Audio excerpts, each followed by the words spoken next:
Senhor nos abençoe, que o Senhor nos guarde nesse momento de estudo, nesse momento de dedicação à palavra do Senhor. Louvado seja Deus por sua vida mais uma vez. Rogamos a Ele que nos conceda graça, especialmente ao seu coração, tornando o seu coração fértil para o entendimento da palavra e também a compreensão do mesmo. Nós estamos estudando a segunda carta de Pedro, no capítulo 1 ainda, primeiro versículo, tentando extrair princípios, verdades que tornem a nossa fé uma fé sólida, inabalável, para servir ao Senhor, para honrar o Senhor, independente de circunstâncias, independente de situações as quais nós enfrentamos ou passamos. Simão Pedro, servo e apóstolo de Jesus Cristo, aos que conosco obtiveram fé igualmente preciosa na justiça do nosso Deus e Salvador Jesus Cristo. Uma boa pergunta para que façamos a cada um de nós é se a fé ela é uma só.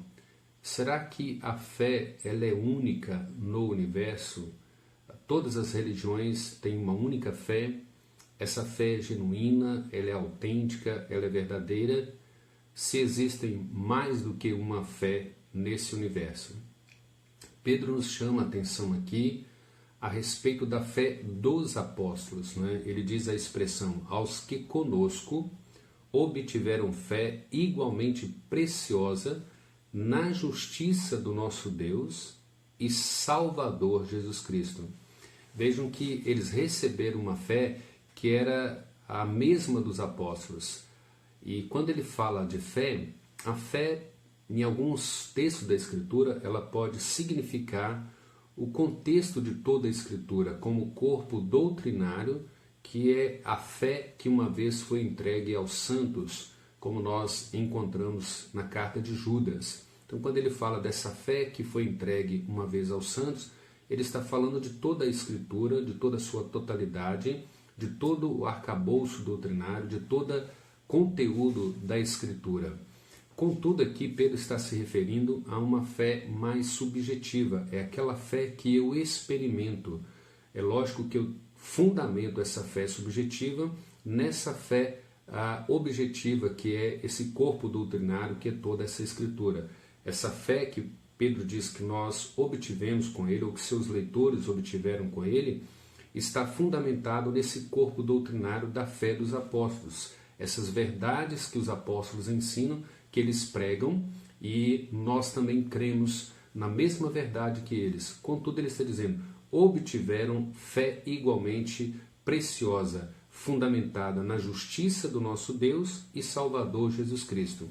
Então vejam bem, qualquer fé que ela não esteja fundamentada na justiça de Deus em Cristo Jesus, uma fé que não está fundamentada no objeto Jesus Cristo, nós cremos na justiça de Deus revelada no seu Filho Jesus Cristo. Então, a minha fé, embora ela seja subjetiva, ela tem um objeto, ela tem uma razão de ser. Eu não creio em deuses, eu não creio em poderes, eu não creio em outras coisas. Eu creio num Deus que manifestou a sua justiça para comigo através do seu Filho crucificado na cruz. Então a fé, ela só tem um único Deus, ela só tem uma única justiça, ela só tem um único Senhor. Deus punindo os meus pecados na pessoa do seu Filho, Cristo morrendo em meu lugar na cruz, me substituindo, te substituindo. Então essa fé que eu creio que Deus executou a justiça que Ele executaria contra mim na pessoa do seu Filho. E eu creio que esse Cristo, esse Filho que morreu em meu lugar, Ele é suficiente para satisfazer a justiça de Deus, a santidade de Deus. E assim eu creio que Ele é o meu único Senhor, o meu único Salvador. Eu não tenho outro mediador, eu não tenho outro Senhor. Fé igualmente preciosa na justiça do nosso Deus e Salvador Jesus Cristo. A ideia aqui é que, embora Pedro sendo apóstolo, ele está dizendo que esses leitores obtiveram a mesma fé que ele, uma fé salvadora que nos liga, que nos coloca diretamente com uma pessoa de Cristo. Vejam bem, nós estamos centrados unicamente na pessoa de Cristo. Quando nós cremos somente em Cristo e em ninguém mais, e nem mais um outro recurso, nós não associamos nada mais a Cristo. Tão somente a pessoa de Cristo, a sua obra redentora, a justiça de Deus manifestada nele. Quando nós cremos nele, nós recebemos a mesma vida eterna que os apóstolos receberam. Nós recebemos as mesmas promessas e preciosas promessas das quais Pedro nos diz aqui na segunda carta, no primeiro capítulo, versículo 4, pelas quais nos têm sido doadas as suas preciosas e muito grandes promessas, para que por elas vos torneis co-participantes da natureza divina, livrando-vos da corrupção das paixões que há no mundo. Então, nós cremos numa única fé. Essa é a única fé. Não existe outra fé. Qualquer fé que fuja desse princípio, dessa realidade, é uma credulidade, é uma crença. Contudo, não é a fé bíblica, não é a fé genuína, exclusiva, única que o Evangelho oferece e que o Evangelho apresenta. Isso significa que a fé, ela é um presente de Deus. A fé não é algo que surge do coração do homem. O homem não é capaz de produzir a fé. O homem não gera fé de si mesmo.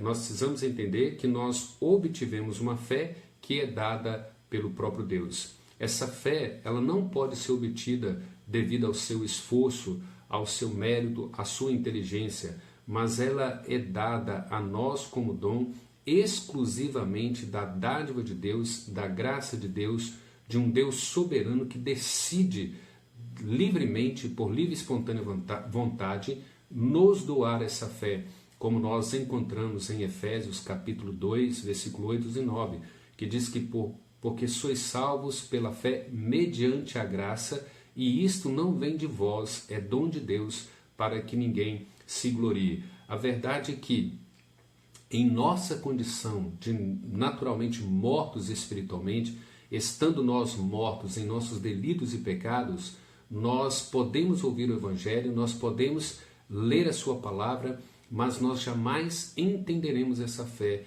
nós jamais descobriremos e jamais vamos experimentar a vida eterna oferecida no Evangelho, a salvação, se nós permanecemos nesse estado de mortos em delitos e pecados, se nós permanecemos mortos espiritualmente. Vejam bem, nós só entenderemos essa fé como ela é oferecida aqui nas Escrituras, no Evangelho, como Pedro nos apresenta, né? Servo e apóstolo de Jesus Cristo, aos que conosco obtiveram fé igualmente preciosa na justiça do nosso Deus e Salvador Jesus Cristo. Isso só é possível se Deus abrir os nossos ouvidos, se Deus abrir os nossos olhos. Nós encontramos isso em Mateus capítulo 13, versículo 14 e versículo 15. É Deus quem abre os nossos ouvidos, é Deus quem abre os nossos olhos, nos dando a compreensão da fé, para que nós possamos apossar dessa fé e assim declarar a fé nesse Jesus. Ele deve nos ressuscitar dos mortos e conceder-nos arrependimento para a vida, para a fé, para que possamos crer. Conforme nós encontramos em Efésios 2, de 1 a 9, Paulo explica claramente a nossa condição de mortos em delitos e pecados, mas esse Deus nos concede a fé como um dom para que nós creiamos. E Atos capítulo 11, versículo 18 e Atos 16, versículo 14, quando retrata que Lídia estava escutando a pregação do apóstolo Paulo, mas Deus abriu o coração de Lídia e lhe deu entendimento. Esse abrir o coração de Deus ali é exatamente o processo da regeneração, que Deus nos ressuscita dos mortos em delitos e pecados, mortos espiritualmente, nos dá a vida e nos dá a fé para que nós, ao ouvir o Evangelho, entendamos o Evangelho, compreendamos o Evangelho e assim nós vamos crer e assim nós vamos professar. Recebemos o dom da fé de Deus, não podemos nos orgulhar disso, não podemos criar mérito sobre essa vida eterna, sobre essa fé. Contudo, vejam bem, a fé ela precisa ser única e a fé ela deve ser uma só. mas é uma fé que é fundamentada na justiça de Deus em Cristo Jesus. Ela não tem méritos nosso, ela não tem recursos nossos, ela não tem contribuição nossa, ela não tem participação nossa.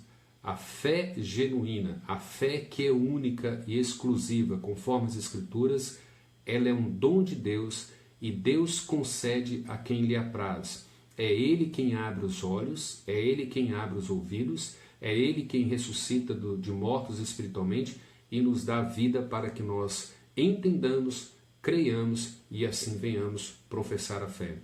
Com isso, vejam bem, nós estamos estudando para tornar isso prático em nossas vidas.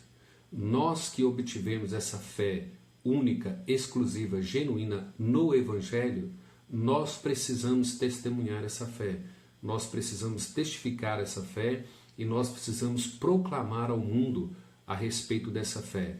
Nós, enquanto cidadãos celestiais na terra, eu, você, a sua família, nossa igreja, nós precisamos estruturar a nossa fé, a nossa vida cristã de forma inabalável, fundamentada unicamente nessa fé, que nos dá todas essas preciosas e muito ricas promessas da parte de Deus para cada um de nós.